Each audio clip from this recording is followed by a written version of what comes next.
You asked, how to divide 12,009 by 4 using the long division method. 1 is too small. Use 12. 12 divided by 4 equals 3.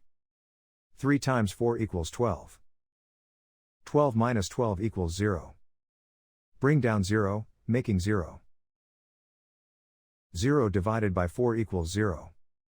0 times 4 equals 0. 0 minus 0 equals 0. Bring down 0, making 0.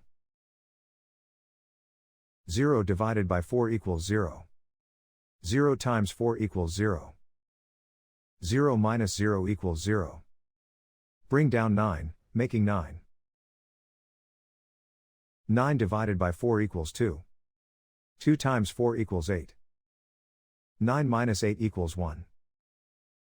The remainder is 1. The final result is 3002 remainder 1.